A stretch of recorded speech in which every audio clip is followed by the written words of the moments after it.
Le saviez-vous? Brigitte Bardot s'est trompée de cible.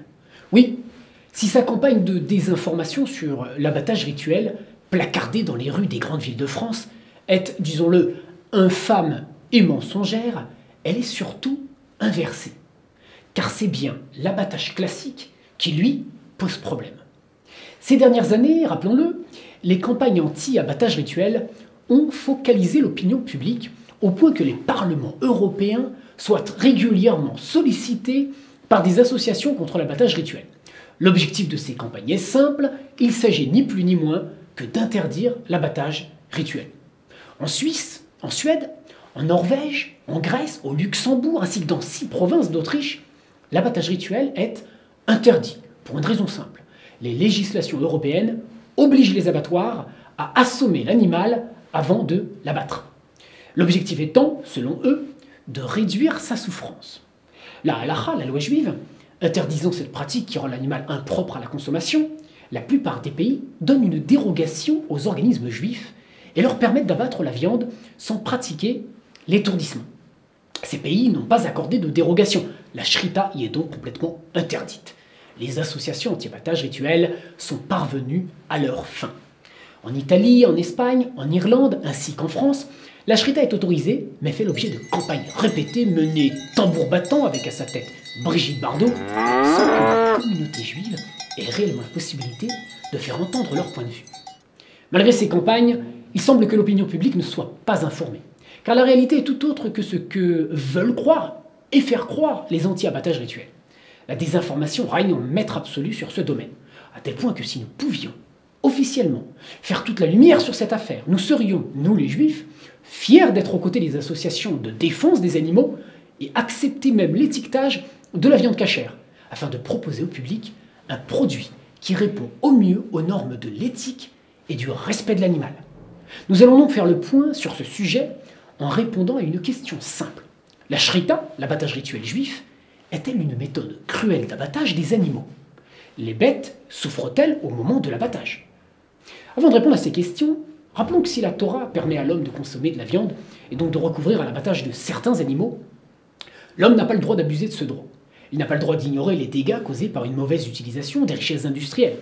D'une manière générale, la Torah se montre extrêmement pointilleuse sur le respect de l'animal avant, pendant et même après sa mort. Avant de passer à l'examen des lois de la cacheroute et de la physiologie des animaux, voyons ce qui se passe du côté de l'abattage des animaux selon les méthodes dites humanitaires, en vigueur dans tous les abattoirs. Comme nous l'avons dit, les législations obligent les abattoirs à pratiquer la méthode de l'étourdissement, sous prétexte que cette méthode fait moins souffrir l'animal. Il existe donc plusieurs méthodes, dites d'étourdissement. Premièrement, l'usage du pistolet à tige perforante. Alors, ce soi-disant étourdissement au pistolet à tige perforante consiste en réalité à perforer la boîte crânienne des bovins à l'aide d'une tige métallique. La réussite de l'opération dépend du point d'impact, de l'angle utilisé et donc de la dextérité du technicien effectuant cette tâche. En raison des cadences d'abattage à la chaîne, les échecs, on l'aura compris, peuvent être fréquents. Les abattoirs reconnaissent d'ailleurs jusqu'à 7% d'échecs. Dans ces cas, l'animal percevra tout, souffrira, sera conscient, mais ne pourra pas bouger.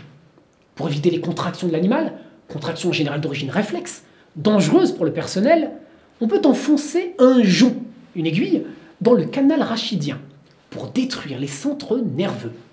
Bref, dans de nombreux cas, l'animal bouge à la dernière seconde, le boucher ne réussit pas à placer le pistolet comme il convient, il en résulte une souffrance accrue de l'animal qui vit littéralement sa propre mort.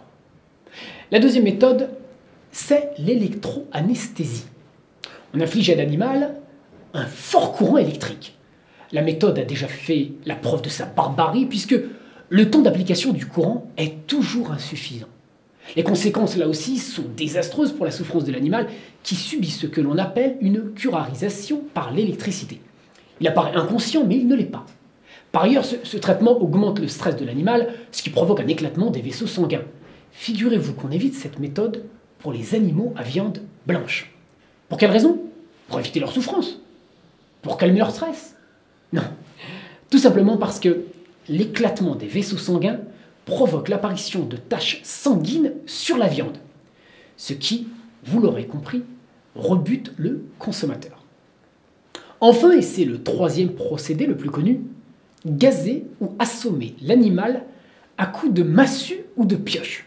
Et oui, principalement en vigueur dans l'abattage du cochon, il est très certainement un des derniers grands témoignages de la barbarie humaine. Dans de très nombreux cas, le coup est mal donné, la boîte crânienne est effectivement touchée, mais l'animal n'est que paralysé. Il reste conscient et agonise dans de terribles souffrances. En résumé, nous voyons que tous ces procédés n'ont en commun que le risque avéré de faire souffrir l'animal. Un des plus grands spécialistes mondiaux de l'abattage des animaux est une femme. Elle s'appelle le docteur Temple Grandin.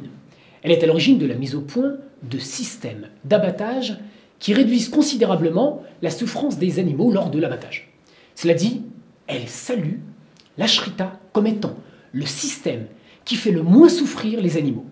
Et d'une manière générale, c'est le constat que font tous les scientifiques qui ont étudié le sujet avec objectivité.